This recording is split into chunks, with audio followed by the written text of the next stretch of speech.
ผลของการแข่งขันในงานบุญสวงเหือทาวจันทร์ซึ่งผลการแข่งขันสวงเหือในปีนี้เหือของธนาคารห่วมพัฒนา JDB สามารถของแซมได้เป็นเจ้าทาวจันทร์หับเงินรางวัล40 ล้านกีบพร้อมขันเงิน1 หน่วยพร้อมกับขันหมุนเวียนไปคล้องเป็นปีที่2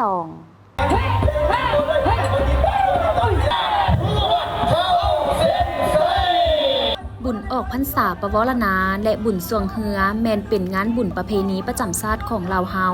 ที่สืบทอดกันมาเป็นประจำทุกปีและงานดังกล่าวจัดขึ้นในท่ามกลางบรรยากาศที่ปวงชนลาวทั้งชาติความออกแห่งแข่งขันสร้างผลงานค้ำนับหับตอน3 วันประวัติศาสตร์ของชาติของพรรคคือวันสร้างตั้งพรรคประชาชนปฏิบัติลาวครบรอบ70 ปีวันสถาปนาสาธารณรัฐประชาธิปไตยประชาชนลาวครบรอบ50 ปีและวันเกิดประธานไก่สอนพรหมวิหารครบรอบ105 ปียังเป็นขบวนการฝึกฟื้นเว้ารวมเว้าเฉพาะบุญสวงเหือทาวจันทร์ปีนี้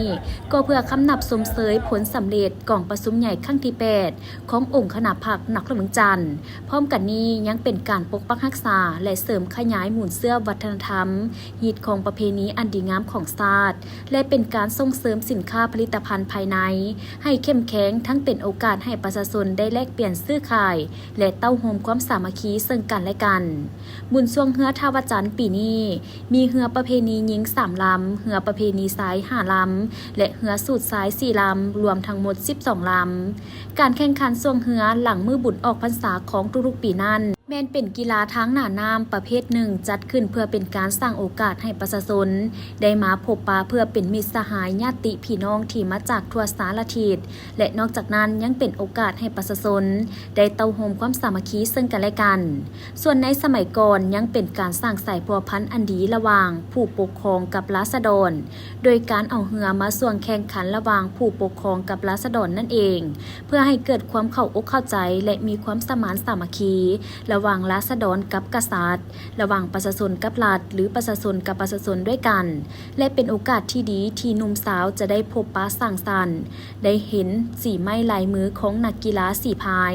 ได้เห็นความสามัคคีพร้อมเพียงของเหล่าหนุ่มสีพายแสดงความสามารถออกสู่มวลชนได้ชื่นชมได้เสียกันอย่างเบิกบานมวลซื่นทั้งเป็นการสร้างเงื่อนไขให้สาวค้าขายได้แลกเปลี่ยนบทเรียนและผลผลิตซึ่งกันและกันภายหลังแต่ละครอบครัวได้สุมใส่การผลิตในระยะเข้าพรรษา3 เดือน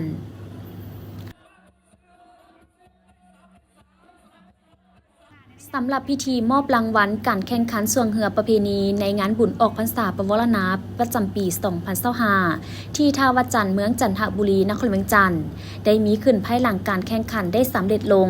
ในตอนแรกของวันที่ 8 ตุลาคม 2025 นี้อยู่ที่พามกรรมการงานบุญดังกล่าวโดยการเข้าร่วมของทานอนุภาพตุนาลมคณะเลขาธิการศูนย์กลางภาคเลขาคณะภาคนครเมืองจันทร์มีบรรดาทานห่วงเจ้าของนครเมืองจันทร์ทานเลขาคณะภาคเมืองจันทบุรีพร้อมด้วยการนำนักเมืองจันทร์และเมืองแขกถึกเซินและภาคส่วนที่เกี่ยวข้องเข้าร่วมในนี้เหือประเพณีซ้ายอันดับที่1ได้แก่เหือสวงธนาคารห่วมพัฒนา JDB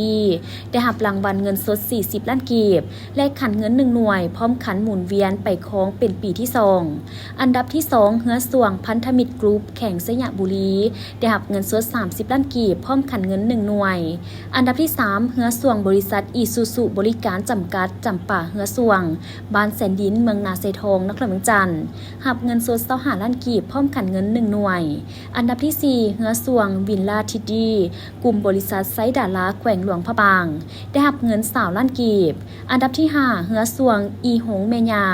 บริษัทบุญญาเพชรการค้าได้หับเงิน8 ล้านกีบส่วนเหือประเพณีหญิงอันดับที่1ได้แก่เหือสวงกลุ่มบริษัท3B เทพนครบ้านธานาได้หับเงินสด40 ล้านกีบพร้อมขันเงิน1 หน่วยอันดับที่2บริษัทตะวันไตฟ้าบ้านหัดสวนเมืองทุรคมแขวงเมืองจันทร์หับเงินสด30 ล้านกีบพร้อมขันเงิน1 หน่วยอันดับที่3เหือสวงบ้านหัดเกียงเมืองไซธานีนครเมืองจันทร์หับเงินสด25 ล้านกีบพร้อมขันเงิน1 หน่วยสำหรับเหือสุดซ้ายอันดับที่1ได้แก่เหือสวงกลุ่มบริษัทแสงเจริญไซกรุ๊ปแฟมิลี่แขวงบริคำไซ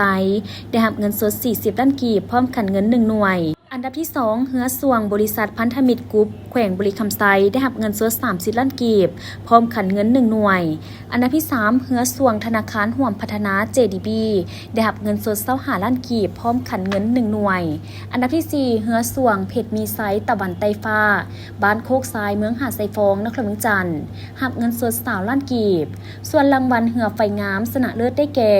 เฮือไฟสามัคคีได้รับเงินรางวัล20 ล้านกีบรางวัลทีมเซิ่งงามเซิ่งมวลชนะเลิศได้แก่ทีมแม่หญิงลาวก้าวไปกลุ่ม2ธงขันคำได้รับเงิน10 ล้านกีบ